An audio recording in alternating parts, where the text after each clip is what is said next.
Sidang putusan MK soal Pilpres 2024, pantauan terkini langsung dari Gedung Mahkamah Konstitusi Jakarta.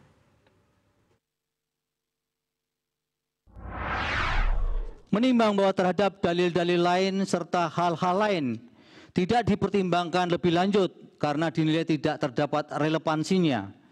Oleh karena itu, jika masih terdapat fakta hukum dalam persidangan, baik yang didalilkan atau tidak didalilkan oleh pemohon, belum dinilai dan dipertimbangkan, Mahkamah meyakini hal tersebut tidak dapat membuktikan adanya relevansi dengan signifikansi perolehan suara atau hasil yang merupakan prinsip dasar dalam mengungkap perselisihan hasil tentang pemilihan umum sebagaimana diamanatkan dalam pasal 24C ayat 1 Undang-Undang Dasar 1945.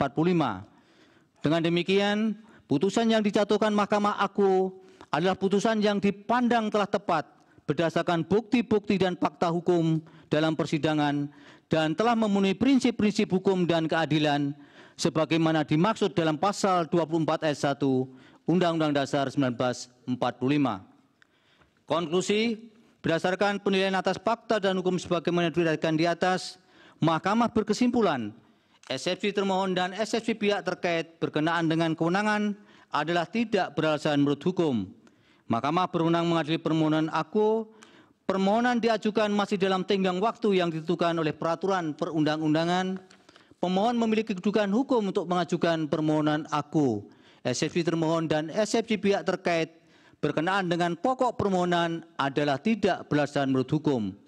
Permohonan pemohon tidak beralasan menurut hukum untuk seluruhnya.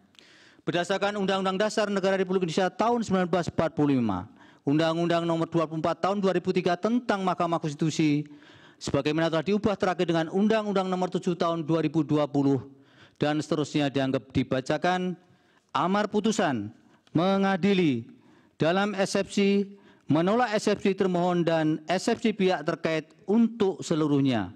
Dalam pokok permohonan, menolak permohonan pemohon untuk seluruhnya.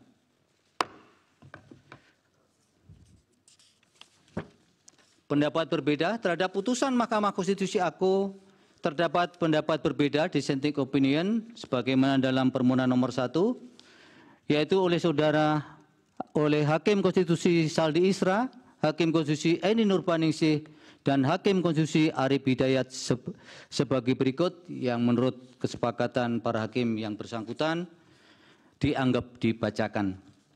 Demikianlah diputus dalam rapat permusyawaratan hakim oleh 8 hakim konstitusi, yaitu Soeharto selaku Ketua Merangkap Anggota, Saldi Isra, Arif Hidayat, Eni Nurbaningsih, Daniel Yusmik Pepoe, M. Guntur Hamzah, Ridwan Mansur, dan Arsul Sani, masing-masing sebagai anggota, pada hari Rabu tanggal 17 bulan April tahun 2024 yang diucapkan dalam sidang pleno Mahkamah Konstitusi terbuka untuk umum pada hari Senin tanggal 22 bulan April tahun 2024 selesai diucapkan pukul 15:11 waktu Indonesia Barat oleh 8 hakim tersebut dengan dibantu Eri Satria Pamungkas, Anak Agung Dian Onita, Radian Primanugraha, Sepri Porkonata Tarigan, Hani Adani, Ria Indriani, Wilma Silalahi, Nur Lydia Stefani Hikmah, Siska Yosepin Sirait, Penny Tripurnamasari,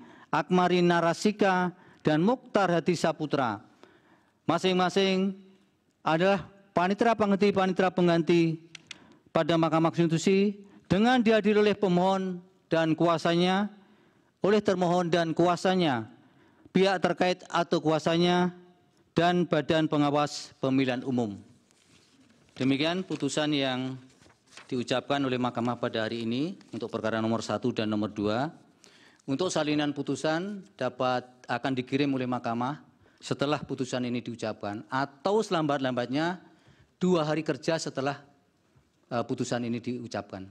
Demikian, terima kasih kepada semua pihak atas perhatiannya. Dengan demikian, sidang selesai dan ditutup.